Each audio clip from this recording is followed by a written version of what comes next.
name is Ashton and I'm just trying to get it together. So in today's video, it's gonna be a little different. We're gonna discuss a hot topic today. But first, don't forget to like, comment, subscribe if you're interested in anything that I have to say. This is gonna be more of a commentary video. It's about the beauty community and Jaclyn Hill and all of her antics. Anyway, we're gonna go ahead and get started. So this is the Morphe Jaclyn Hill palette that came out a few years ago in all of its glory. As you can see, it has been used. Honey, I love it. It's so good. But there's some new controversy. Oh yes, with Jackie Hill, there's always going to be some controversy, honey. There was a new release of this palette with different packaging. And whenever this came out, people were kind of like, what is this? Then she released a new palette with Morphe, and it was more of a sunset pink, very pretty looking palette. A YouTuber by the name of Jen Loves Reviews. And by the way, do not send hate to anyone that I'm talking about, especially Jen Loves Reviews. I love her. She's amazing. If you want someone who I truly believe, obviously you're looking through a computer screen or phone, but still, I do believe that she is ethical and that she really does want the best for her subscribers. She doesn't want people to buy crap, as she says. So Jen Loves Reviews is famous for her What's Up in Makeup. It's like this beauty news shot that she does, I think once a week. The thing that she's probably the most famous for is her in-depth review and knowledge of ingredients, whatever is in makeup. So whenever she took a look into something that she thought was suspicious, she did it thoroughly.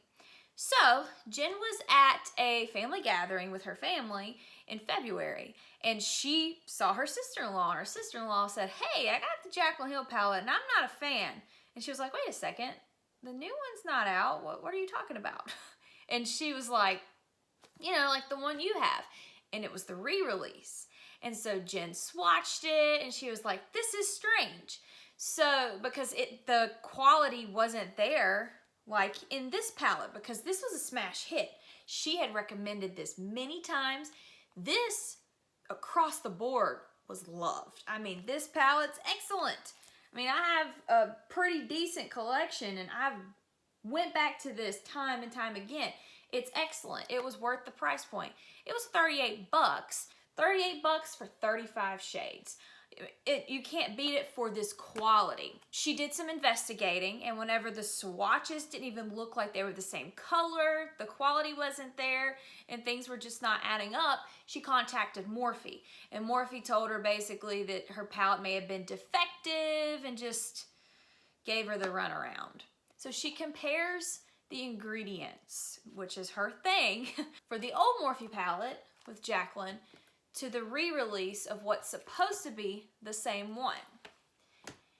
And the ingredients are not the same. She put it on a spreadsheet, and I highly recommend that you go watch this video. It's in depth. She does not play. She swatches all these palettes. Like, she swatches the one her sister-in-law had, the one that the old one she had, a new one she bought. I mean, she swatched so many different shadows that I don't know how her arm didn't fall off. So she ends up comparing the ingredients. And whenever she does that, she sees some inconsistencies. She sees that in general, the ingredients in the new release of the palette were more like the Jeffree Star Morphe palette, which I also have and I love it. But what made matters a little worse is with the release of Jaclyn's new Morphe palette with the pink sunset colors, she had said, "This is my formula that I created." Other people at Morphe had asked. They said, "I want to use it." Morphe would not let them use it. So anyway, Jen goes on to look at these ingredients. It's not the same formula, basically. And so there's also the addition to the usage of carmine. And carmine makes the palette not vegan, because carmine is basically a crushed bug that they use for pigments, and this has been used forever in cosmetics. But in order for something to be vegan, they cannot use carmine. And it also can cause allergic reactions. So this is something that people should have been told about. So because of all of these things, Jen Loves Reviews decided to remove or unlist her videos about this Jaclyn Hill palette because she felt like she gave this a rave review because she loved it. But since the formula is not the same, she didn't feel like she could do that anymore. Like she could have those reviews up. And something else that she had said was that the ingredients, they list them in order, and she explains this a lot. They list them in order in which they use them the most, and then it decreases. And once you get to a certain number, and I think it varies on with certain industries, but once you get to a certain number, and this is like less than 1% of the product would be made out of this ingredient, they actually don't have to list it in order anymore. And so what she was saying was most of what was in this new palette was not unique. Some of the other ingredients that are used in extremely small quantities are different. So that was something else that she addressed. What are my thoughts? First of all, I stand with Jen Loves Reviews on basically everything. She is probably the most fair, and I don't want to say drama channel because she's not a drama channel, but in her What's Up in Makeup, she does talk about some of the drama that goes on. She talked about stuff with BoxyCharm.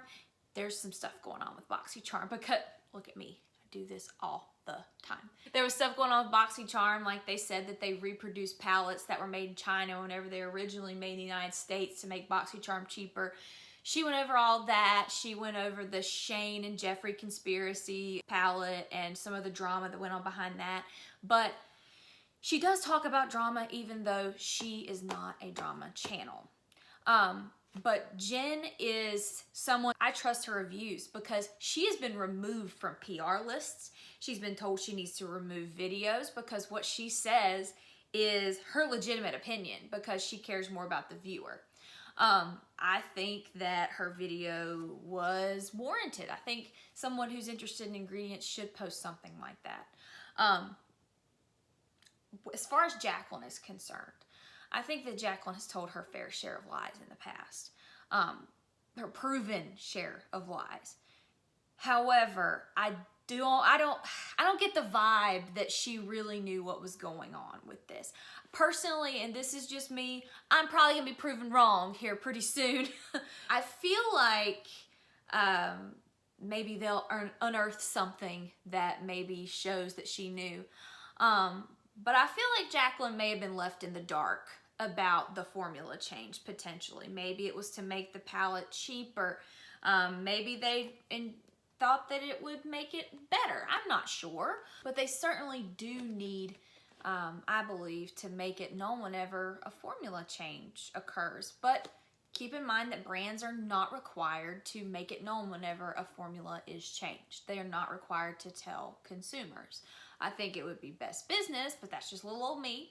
I also think that people put Jaclyn under a microscope and they watch everything she does.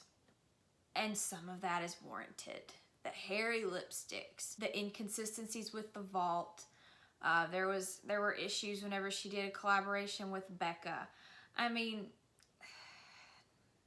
she's gonna be looked at with scrutiny for quite some time. I mean, unfortunately for her. But it's at the point where people will, no matter what she does, they have something to say no matter what. So do I think that she's the villain in this situation? No, I think that they probably changed up the formula and maybe she wasn't informed. I don't think Jaclyn lied. I don't think that she really did anything wrong in the situation. I think she needs to explain the lipsticks. I think she needs to go into that. I'm not letting that go, by the way. FYI. But if you do not subscribe to Jen Loves Reviews, you should. If you ever want like some in-depth reviews, tutorials, What's Up in Makeup is a really good like weekly, it's like a podcast, but there's video. It's really good. Go check that out. All right, everyone. So that's it for today's video. If you like videos like these, Let me know in the comments below, because I have a secret obsession with drama channels. I'm not, and nor do I ever plan to be a drama channel. Commentary, potentially, you know, while I put on my makeup. I'm a beauty channel, lifestyle, shenanigans channel, all right? We're probably going to talk about dogs quite a bit. Sneak peek. But commentary, I'm down. This was an interesting situation because I paid $38 for this. Let's say I want to repurchase this because it says it's a 12-month expiration. I mean, it's not going to be the same formula. Like what is that? Anyway, that's it for today's video. See y'all next time.